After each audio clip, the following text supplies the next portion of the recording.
आप लोगों को छठ पूजा की हार्दिक शुभकामनाएं। क्या आप लोग भी सोचते हैं कि चैती छठ क्यों मनाई जाती है?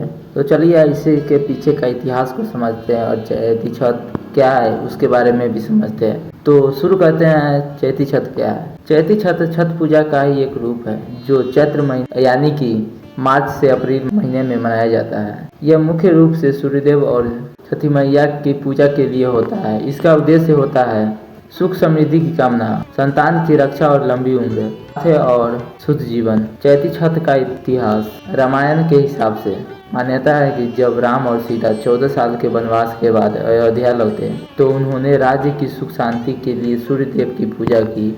उसी परंपरा को आगे बढ़ाते हुए छठ पर्व मनाया जाने लगा। दूसरा, महाभारत के हिसाब से कर्ण जो सूर्य देव के पुत्र माने जाते हैं, हर दिन घंटों तक पानी में खड़े होकर सूर्य देव की पूजा करते थे। उनकी भक्ति से प्रेरित होकर यह परंपरा लोगों में फैलने लगी। तभी से लोग छठ पूजा मनाने लगे। तीसरा, संतान प्राप्ति और रक्षा की कथा। एक प्राचीन कथा के अनुसार एक राजा के यहाँ संतान नहीं थी। तब एक ऋषि ने उन्हें छठ व्रत करने की सलाह दी। जब रानी ने व्रत किया तो उन्हें संतान की प्राप्ति हुई। इसी कारण से आज भी लोग संतान के लिए या उनकी रक्षा के लिए यह व्रत रखते हैं।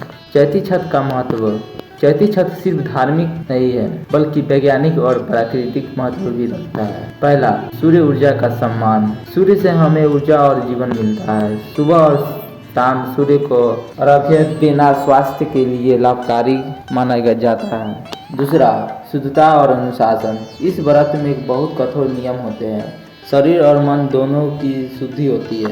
तीसरा, प्रकृति के प्रति आभार। पानी, मिट्टी, फल और सूर्य सभी प्राकृतिक तत्वों की पूजा की जाती है। चैती छठ और कार्तिक छठ में क्या अंतर है? कार्तिक छठ जो अक्टूबर से नवंबर महीने में मनाया जाता है और चैती छठ मार्च से अप्रैल महीने में मनाया जाता है।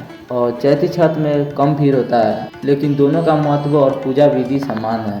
चैती छठ सिर्फ एक त्योहार नहीं, ये आस्था है, तपस्या है और प्रकृति के प्रति ज्ञता का प्रतीक है। जो भी सच्चे मन से छठी मैया और सूर्य देव की पूजा करता है उसके जीवन में सुख और शांति जरूर आती है। ये था छठ पूजा का पूरा रहस्य। और आप लोगों के भी अगर जीवन में अगर कोई परेशानी है तो छठी मैया और सूर्य देव का नाम लो और कमेंट में सूर्यदेव और छठी मैया लिखना ना भूलें। और ऐसे वीडियो के लिए आप मेरे चैनल को भी सब्सक्राइब करना ना भूलें।